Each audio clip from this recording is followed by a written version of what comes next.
Representatives na mag-refile at daanan po muli yung pong proseso na impeachment laban kay Vice President Sara Duterte. The reason why they're pushing the impeachment is because they want to stop a Duterte in 2028.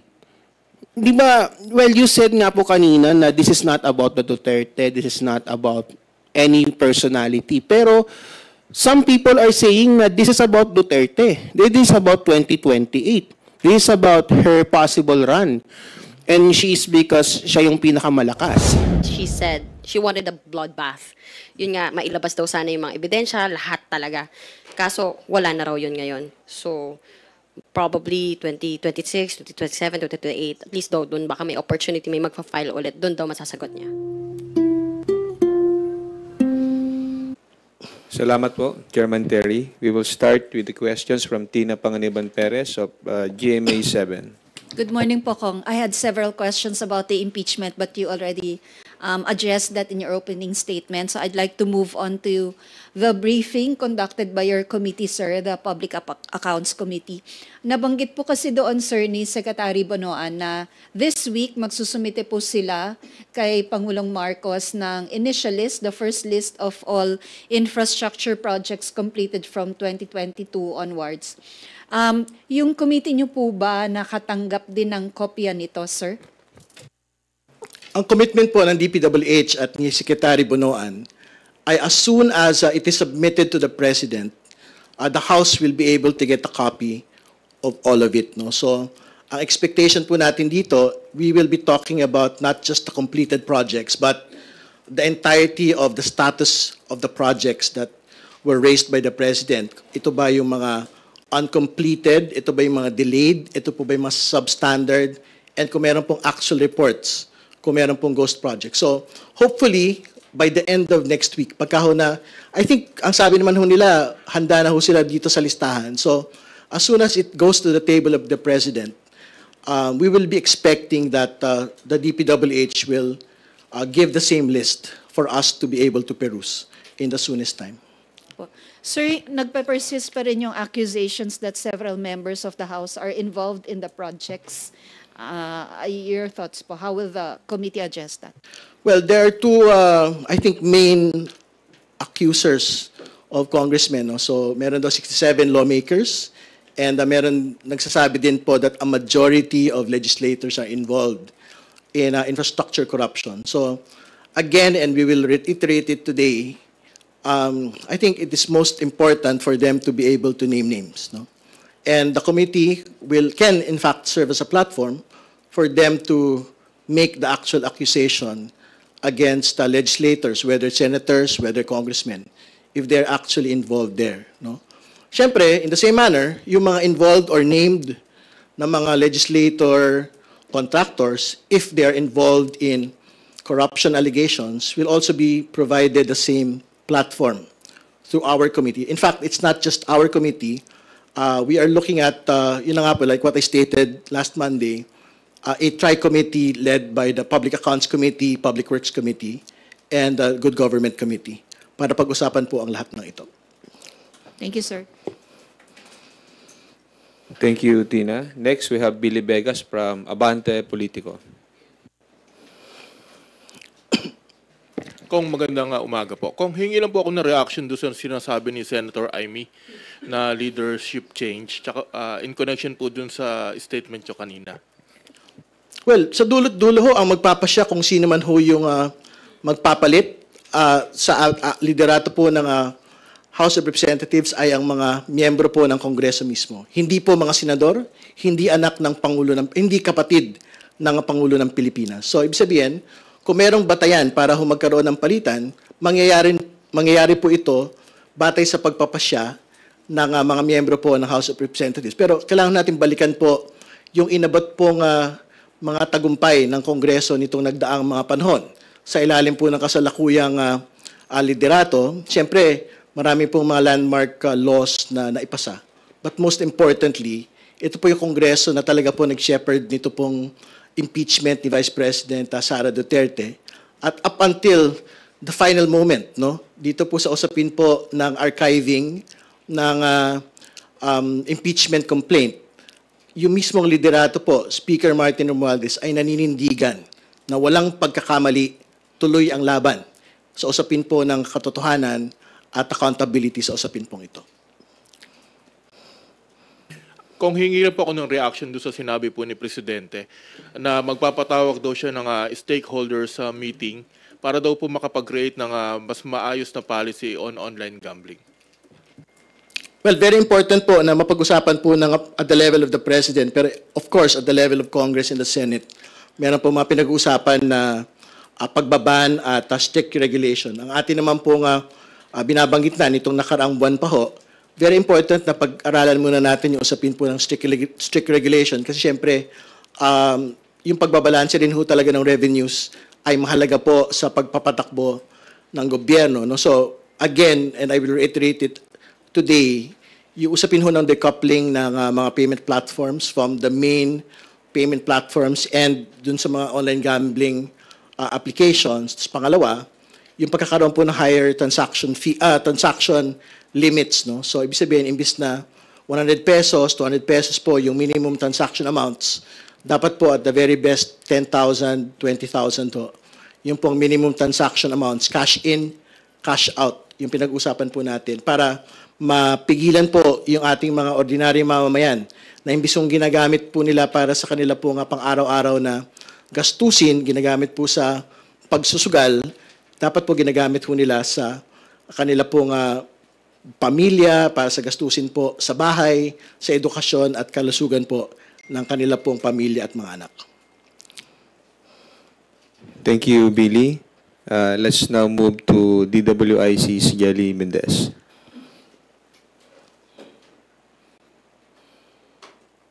Sir, may listahan na po kayo ng yung bilang ng mga kontratista and kung nakausap niyo na rin po ba yung mga district engineers na kasama din sa flood control projects?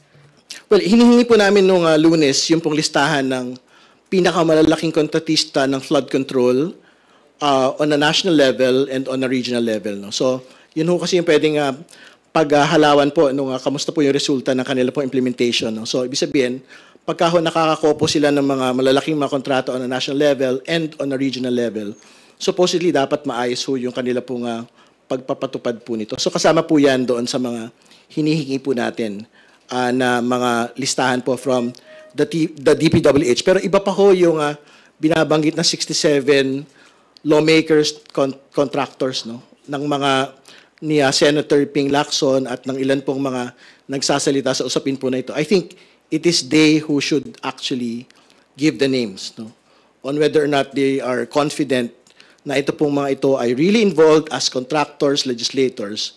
Yun yung una, number one yun. Pero pangalawa, and if they're actually involved in actual infrastructure corruption. Dalawang magkaibang bagay po kasi yun. Sir, sa pagdinig po, sabi niyo hindi na kailangan yung resignation ni Secretary Bonoan. Hindi po ba magkakaroon ng problema na baka tolaran lang din ng iba if ever na mas nasangkot siya sa flood control projects? Hindi ba siya na baka tularan din ng ibang opisyal na okay lang naman na ganito? Kailangan natin maglinaw, hindi po resignation yung hinihingi ng kahit sino. Ang hinihingi po nila ay leave of absence. At tama po yung binanggit nyo, hindi ho natin hinihingi na mag-leave of absence si Secretary Bonoan. Ang batayan ho para humingi ng leave of absence, hindi naman ho yan whimsical eh. Kumbaga, kailangan muna actually, kahit po yung mga preventive suspension at the level of the ombudsman, meron ho mga rekisito bago ho tayo umabot towards that request or order eh. Ibig sabihin, merong prima facie case man lang na parang, pumirma ka ng isang dokumento na dapat hindi mo pinirmahan o hindi mo dapat inaprubahan. Yun, pwede ho tayong makahingi. Pero up until Monday, parang wala naman ho tayong ganoong nakikita. Pero kailangan natin maglinaw dahil yung usapin ho ng Kabagan Bridge sa Isabela, binanggit din po ito sa State of the Nation Address ng atin pong Pangulo.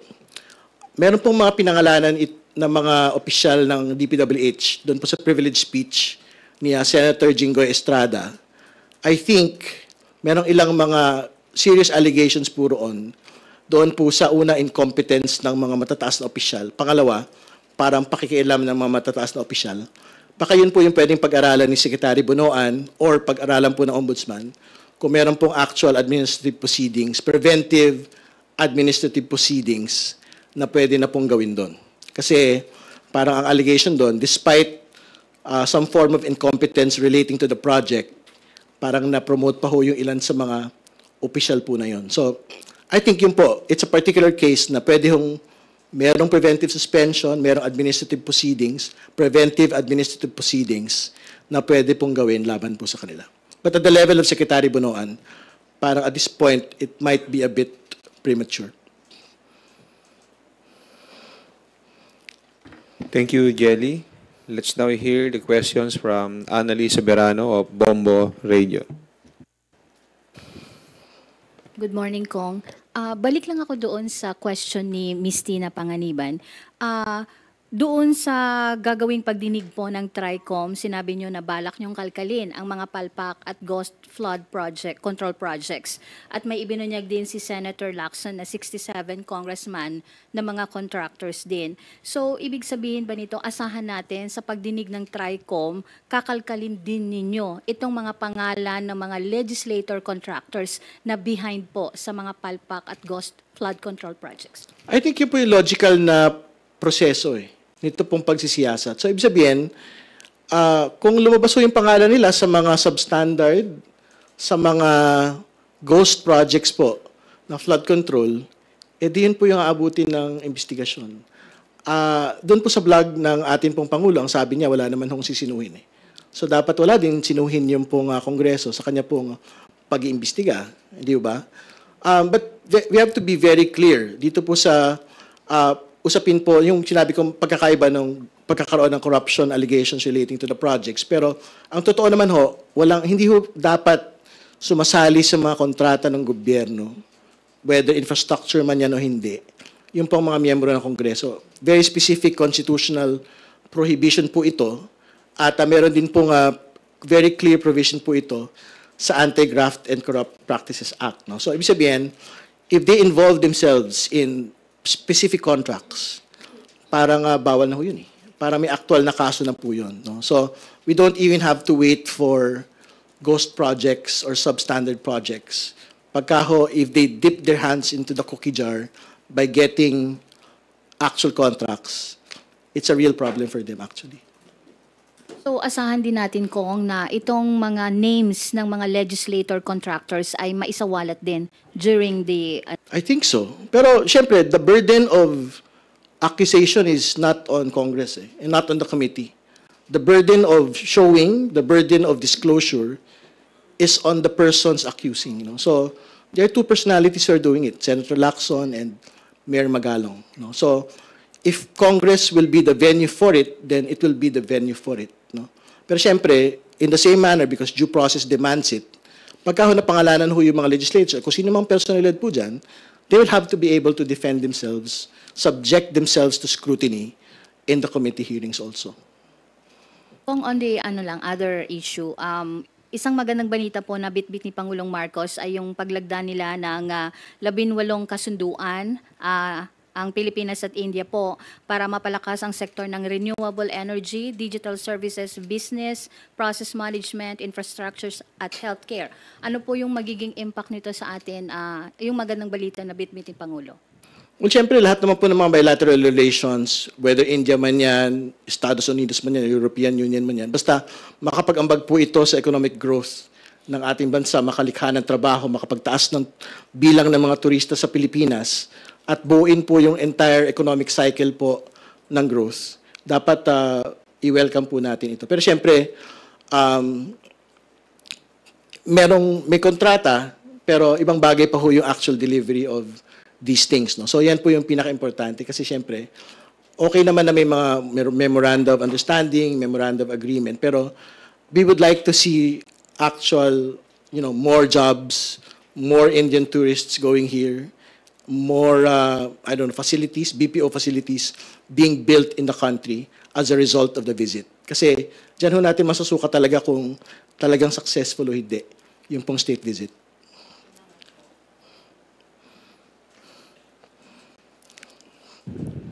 Thank you, Annalie. Vivian Gulia from ABS-CBN is now recognized. Good morning po. Opo, meron kasing mga pananaw na yun daw pong pag-archive ng articles of impeachment mas mainam kesa sa pag-dismiss. Pero meron din pong mga nagsasabi na patay, yung pag-archive is equivalent to pagpatay sa impeachment, sa articles of impeachment. Kayo po, ano po yung pananaw ninyo dito? May legal issues po ba sakaling baligtarin ng Korte Suprema yung desisyon nito? Alam po ninyo, if you like genuinely fight for truth and accountability, parang you cannot afford to be cynical about proceedings. Di ba? So, we are hopeful and we are thankful that, I mean, it's unfortunate that it got archived, but we're also thankful that they did not dismiss it. Kasi nga, like what they stated, yung archiving is not exactly killing the entire thing. No? So, in the event that the MR is reconsidered, yun ho yung magiging basis for the Senate to unarchive it. Di ba? Instead of outrightly dismissing it. So, ibig sabihin, in every platform, in every proceeding, kung saan ho natin pwedeng i-exact yung accountability and truth on confidential funds in the death threats against high officials, we will go to that game. Di ba? So, ibig sabihin, kung matalo at the MR level, the next step would be obviously yung Feb 2026 na pong refiling ng impeachment case against the Vice President. Bali, kung halimbawa po, baligtarin ng Korte Suprema yung desisyon nito, are you expecting na yung mga bumoto to archive it should also vote to resurrect the articles of impeachment? I think so. Kasi ang batayan bakit ho sila nag-archive ay yung kanila pong sinasabi na mahalagang galangin po natin ang Korte Suprema. Mahalaga po na galangin po natin yung pong mga desisyon ng Korte Suprema at iwasan po natin ang pagkakaroon ng constitutional crisis. No? In the event that the Supreme Court actually reconsiders, that is the same logic that will have to apply. Di ba? So, kumbaga, but of course, that is hypothetical and we would like to be able to wait for it. No? Pero, ayun na nga, our expectation would be they would have to reopen the proceedings in the event that the Supreme Court reconsiders. Kung halimbawa naman po ay maging pinal na ang desisyon ng Korte Suprema na inullify itong articles of impeachment, are you saying with certainty na magkakaroon ng refiling of the articles dito sa lower chamber under the 20th Congress after February 5th? I think House members would definitely be interested in refiling it, whichever mode it takes, no? Whether through the mode of going into the Committee on Justice, whether to the mode of going into plenary, through an automatic transmittal. Pagka naman ho, sure ka on evidence, sure ka on the justness of it, di ba? It shouldn't stop you from actually refiling it. So, it stopped us today, but you know, there's Feb 2026 anyway. So, I'm quite sure that House members who are interested in exacting accountability will still refile it. Pero sa pagtingin po ba ninyo mas parang better, which route is better, the Committee on Justice or given the new requirements given by the Supreme Court, how would you assess alin ng better route po? I mean, it's at this point, it's a matter of tactics. No? We just have to agree on, is it a just thing to do? And I'm quite certain House members will say today that it is a just thing to do. So I think if it's a tactic of doing it through the Committee on Justice or doing it through the direct transmittal route, and syempre with the new Supreme Court proceeding, syempre may bago pong mga may bagong mga rekisito po na kailangan gawin.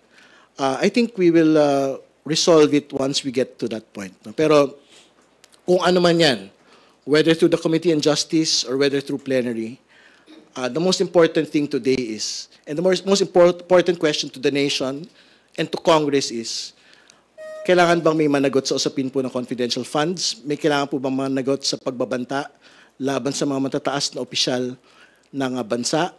Kung ang sagot po doon ay oo, whether it is through the Committee on Justice or whether it is through plenary, gagawin po yung mga rekisitong kailangan pong gawin para po dito. Thank you. Thank you, Vivian. Let us acknowledge Marian Enriquez from TV5. Thank you. Chair, sinabi niyo rin po kanina na kung follow-up lang po kay Ate Vivian, kung sure ka on evidence, the justness of it, it shouldn't stop you from filing it. Kayo po ba, sir, ngayong 20th Congress after February 5, magpa-file po ba kayo or mag-endorse kayo ng impeachment complaint against VP Sara? I think we might be inclined to support it. Kasi wala naman nagbago. It's just the periods that had changed. So, it's the same evidence that we're talking about, not the period. So, as soon as we reach that point, if it is the House leadership's wisdom that another impeachment complaint should be filed within the new rules and new reality under the Supreme Court decision, if they do not reconsider, I think it is something that we are, in fact, inclined to support. Sir, sinabi po pala ni retired SC Justice Adolf Escuna, no? Sinabi po niya na okay naman daw what the Senate did, yung motion for consideration, while pending, meron niyang, ang ginawa pa is in-archive.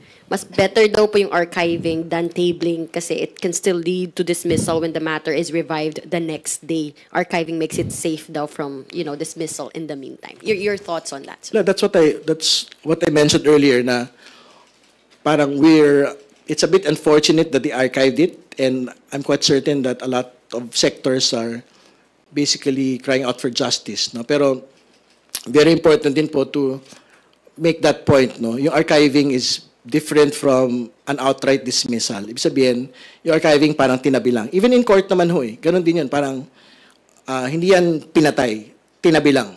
No? So, it's a good thing to have. Kasi nga, pag nag-relent or nag-reconsider po yung Korte Suprema, pwede ho nilang buhayin muli. Ito pong impeachment proceedings laban kay Vice President Sara Duterte.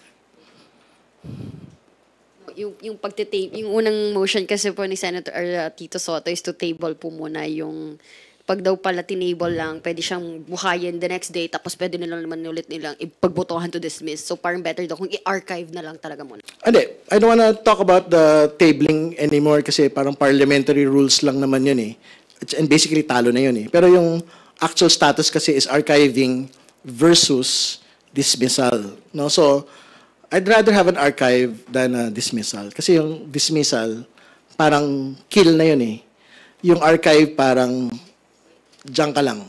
Mag-antay tayo onte.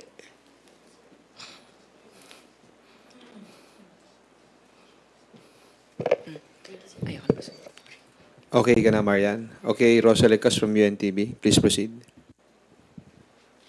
Yes, sir. Nabanggit nyo nga po na possibly sa February 2026 i-refile yung articles of impeachment na naihain na sa Senado. Pero may pinopoint out po kasi si Attorney Ernesto Francisco na petitioner dun po sa landmark case na Francisco versus House of Representatives ruling na meron daw pong nakapaloob dun sa mga articles of impeachment against the Vice President na hindi pasok dahil po during na mayor pa po daw siya ng Davao City, Education Secretary na dapat daw po, yun pong complaint is kung kailan lang po siya nakaupo as Vice President. So ano pong masasabi niyo doon? Hindi ko alam Parang ngayon ko lang narinig ko yung sinabi niya, pero I'm sure hindi naman kulang sa talino po yung mga prosecutors na magbabanggit ng mga bagay na hindi kasama doon sa kanya pong term of office. No? So, ibig sabihin, I think baka nabanggit po yun, incidental lang po towards the facts. No? Pero I'm quite sure the meat of the impeachment complaint are solely based on acts that had been undertaking during her term of office. No? So, basically, about the confidential funds, that is squarely within her term of office as Vice President. Hindi ba? Yung pong death threats against the President, the First Lady, and House Speaker Martin Romualdez, that is squarely within the term of office of the Vice President. So, hindi ko masyadong naintindihan yung pong binabanggit po ni Attorney Francisco. I respect him because he's a constitutionalist and he is the name on Francisco versus House of Representatives, which is the case that we are using today. No, pero he might be a bit wrong on his appreciation of these facts. Doon po kasi sa articles of impeachment, meron din purong mga na-cite na cases nung pong Davao City Mayor pa lang po si Vice President Sara Duterte. So yun po yung tinutukoy niya na it seems like hindi baka po ma-question din yun pong. Pero are you confident to support this articles of impeachment if it is filed on Feb of 2026? I think so, yeah. That has been subjected to the wisdom of Congress, of the 19th Congress. Eh. So tingin ko po, ano naman ho yun, these are incidental facts. No? The ultimate facts relating to the impeachment would be facts that had been undertaken during her term of office. That is undisputed. So parang yung mga binabanggit po ni Atty. Francisco, parang pangdagdag na lang, panggulo basically. Sorry for the term. Okay, sir, dako lang po ako dun sa binabanggit niyo po kanina.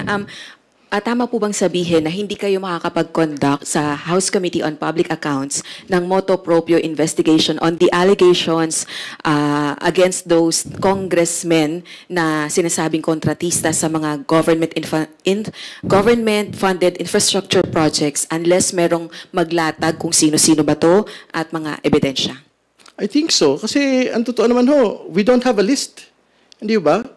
At ang burden of proof is not on the committee.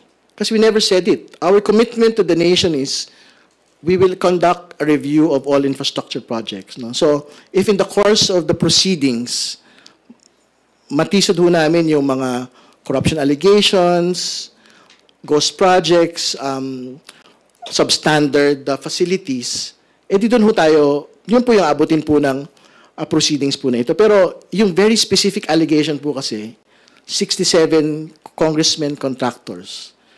Hindi naman sa amin yan galing eh. It came from somewhere else. No? So, unless and until there are names that are mentioned as to who these people are, parang it might be a bit premature to conduct proceedings relating to it.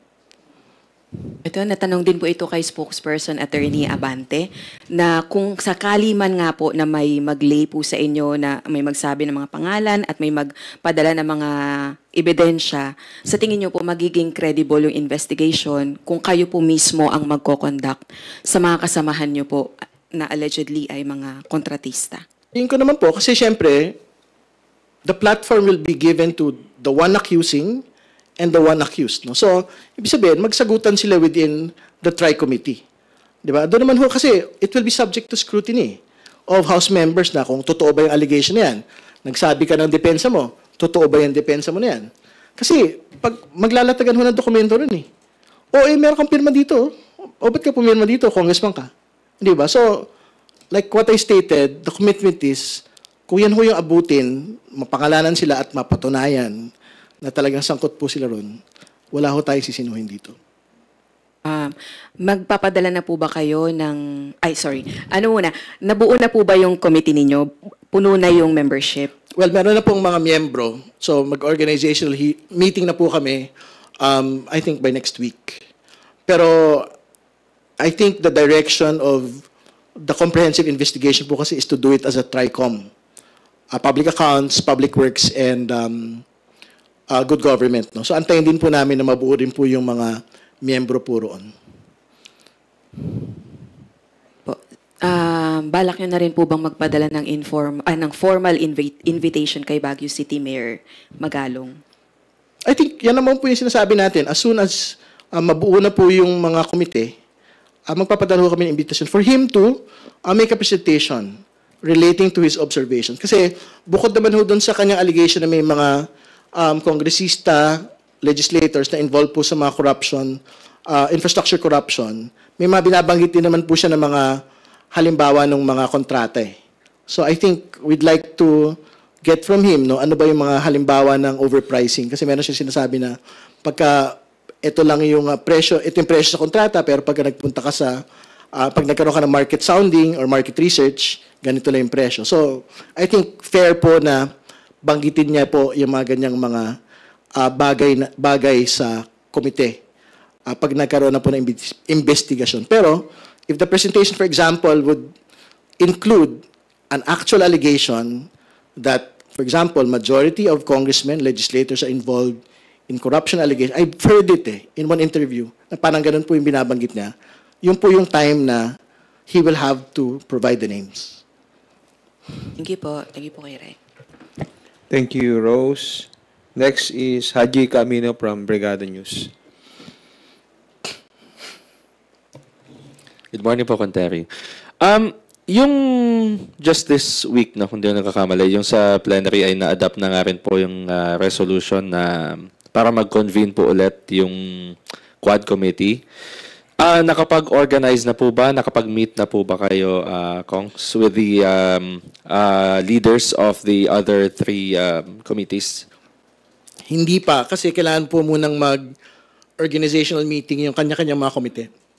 So, ibig sabihin, as soon as yung public accounts, human rights, public order and safety, dangerous drugs, magkaroon na po ng kanilang mga organizational meeting, doon na po pwedeng mag-usap yung pong quad at makapag-convene na po ng proceedings.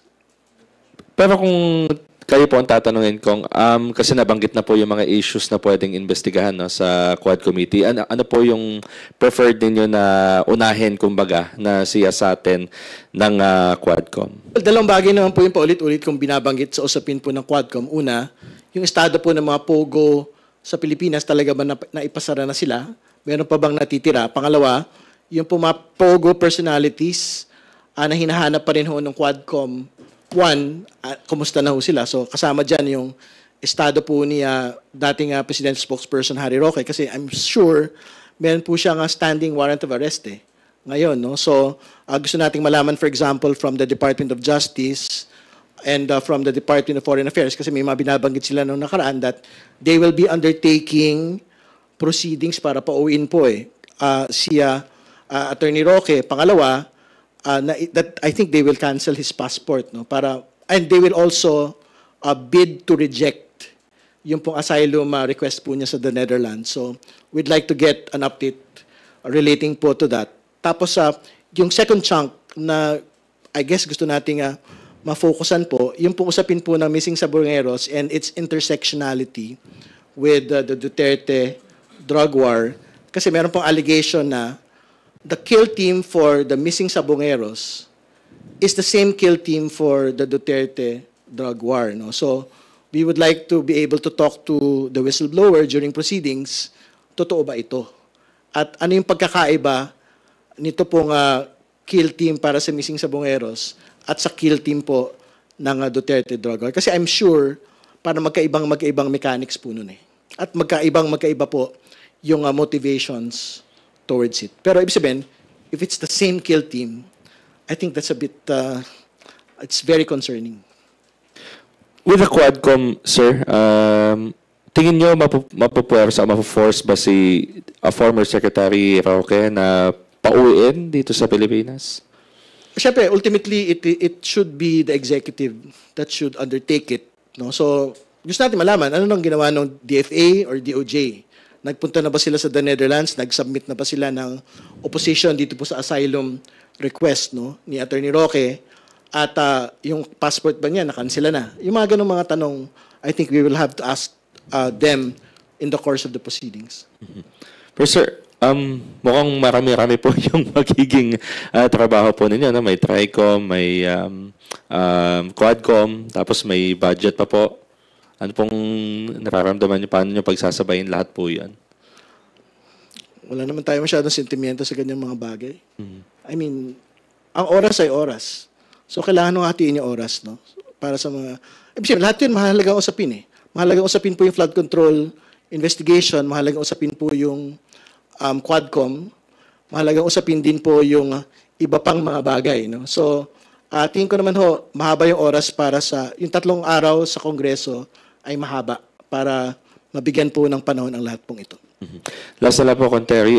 Bukod po sa issue ng flood control and other infrastructure projects, may iba pa po bang target na investigahan ng TRICOM? Like, for example, since kasama naman po yung good government and yung public accounts doon sa TRICOM, like yung issue po nung pag-invest ng GSIS sa online gambling, maano po kaya yan? Yung TRICOM po kasi specific to flood control yun Pero siguro as an update, hindi ko alam kung sa amin po ma-refer yung Dolomite investigation. So we will undertake the Dolomite investigation under public accounts if it is actually referred to us. No? So yun, I think it's another chunk of the work that we will be doing. Thank you po. Thank you, Colonel. Thank you, Haji. Please go ahead. Mapik Trinidad from Abante Radio. Hi, sir. Good morning po. Aside from the February 2026 po na pwedeng i-refile, ano po, yun ho bang granting po na hindi talaga nasunod yung MR po ng House, meron ho bang immediate solution kung aantayin, aside from aantayin pa ho yung February 2026, ang Kamara na pwede hong gawin para ma-push through po talaga yung impeachment?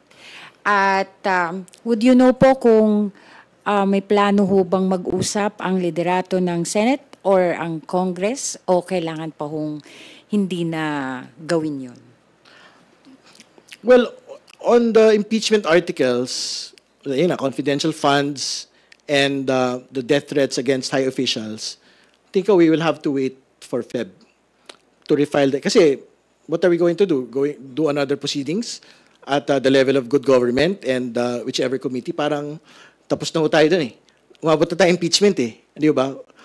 At very clear naman na po yung mga facts na nakuha na po ron. So, I guess the next step po talaga dyan is to just refile it by Feb 2026 pagka hindi reconsider po yung Korte Suprema. Kailangan ba mag-usap yung Senado at Kongreso? Sa ibang mausipin, pwede ho. Kailangan nila mag-usap sa budget at sa iba pang mga bagay. Pero I don't think there is a reason for them to speak on impeachment. No? Kasi may kanya-kanya naman po talagang kapangyarihan eh. Congress has the power to initiate. Senate has the power to try and decide. No? So I don't think there is an intersectionality there. Kanya-kanya po nga exclusive sole power po yan under the 1987 Constitution. Thank you, sir. Thank you, Mabik. Red Mendoza from Manila Times. Good afternoon po, Kong. Kong, ito muna, may nangyaring school shooting sa Nueva Ecija, isang injured, yung mismong shooter din ay sadly nagbaril din, but they are both injured. Ano pong reaction niyo po dito sa school shooting na to? Kasi parang medyo dumadalas po yata yung mga violence sa loob ng mga ating mga paaralan po, Kong.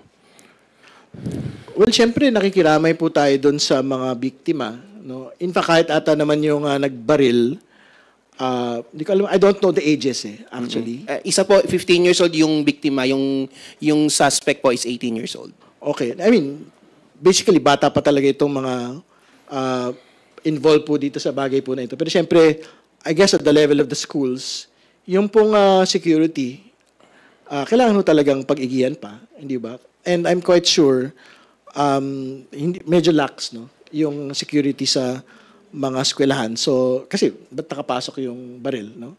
So, baka kailangan pong pag-aralan ng DepEd, yung pong beefing up ng mga security measures. Kung actually ba, kailangan ba talaga ng mga yung ano tawag dito, yung nag-check kung may metal detector, no? Guards sa mga sa mga ganyan pong mga kalagayan. Kung about doon sa impeachment, kasi I've been scouring social media over the past few days, and when merong na-mention po na quote si Attorney Dino De Leon, they're saying na the reason why they're pushing the impeachment is because they want to stop a Duterte in 2028. Di ba, well, you said nga po kanina na this is not about the Duterte, this is not about any personality. Pero some people are saying that this is about Duterte. This is about 2028. This is about her possible run. And she is because siya yung pinakamalakas. So, kung yung iba nagsasabi, kung kayo po sa Congress sinasabi po ninyo na this is not about the Vice President, this is about her transgressions, this is about her yung kanyang kasalanan sa taong bayan. Yung iba po kasi sinasabi nila, this is about the Vice President herself because we want her out of 2028. What's your thought about this, Mokong? I think you have to ask Dino that. Kasi, syempre, I didn't say it. And people naman are free to say what they want to say, no? Kasi syempre, on the other side of the fence, di ba? Parang sinasabi what the senator said about Congress, di ba? They're free to say what they want to say. Pero ako, what I'm saying is, and what I think members of Congress are saying, this is about accountability of high officers of the land, no? So we won't, I mean, he can say what he wants to say, no? You have to ask Dino that. Pero I maintain my position na impeachment is about holding accountable high public officials. Lasa lang po. Kasi sinabi din ni Senator Marcoleta doon sa kanyang speech nung Wednesday yata. Wednesday na siya mismo, nung time nang nandito siya sa House, hindi niya nabasa yung mismong complaint. Okay. Or hindi siya napasahan ng complaint. And the reason why is because, kaya parang pakiramdam niya na parang hindi lahat ng mga members nabasa yung complaint. What's your take on this po? Well, baka hindi naman talaga siya binigyan ng complaint. Kasi wala naman sa rules yung sinasabi po niya na, yung sinasabi ng Korte Suprema ngayon na dapat lahat ng mga miyembro ng Kongreso mabigyan ng kopya ng articles of impeachment at yung supporting evidence. Yun yung bagong sinasabi po ng Korte Suprema sa kanya pong desisyon eh. Pero, I mean, dati naman hindi yun yung rekisito. Ang rekisito, yung pipirma po ng mga miyembro lang ang pwedeng makakita nito pong articles of impeachment. So kung sino man yung nagtulak ng articles of impeachment po, direct transmittal ng panahon po na yon, baka hindi siya nakasama dun sa tingin nilang magsusupport ng impeachment complaint, no, laban kay Vice President Sara Duterte. I think, I'm just speculating, pero I think baka yun po yung dahilan bakit wala siyang kopya. Okay, thank you. Salamat, Fred. Meron pa bang additional pahabol questions? Marian, go ahead. Sir, kahapon nag-Thanksgiving Mass at lunch na raw po si VP Sara kasama yung kanyang team. Wala siya doon. Ano po, baka may gusto niyo po mag-komento rito even if wala pang final decision ng SC regarding sa MR. Meron na silang ganyan. And also, I think VP Sara even said na yun muna. Una po sa lahat, hindi ko alam kung para saan yung Thanksgiving eh. So, is it actually related to the archiving of the impeachment complaint? I don't know for a fact. Unless sinabi po nila yon na yun po yung dahilan ba't sila merong Thanksgiving. No? So, I don't want to speculate as to the motivations of the dinner. No? Unless sinabi nila, hindi ko alam eh. So, yun lang. I think we can leave it at that.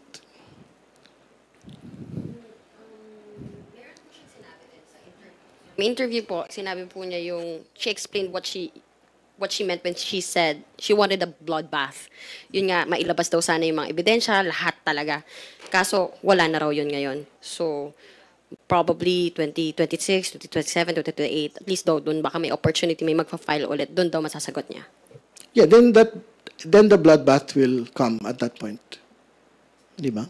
I mean, siya naman po yung I mean, I didn't say it. She said it. So, if the bloodbath would not come today, then maybe in the future. Salamat, Marian. And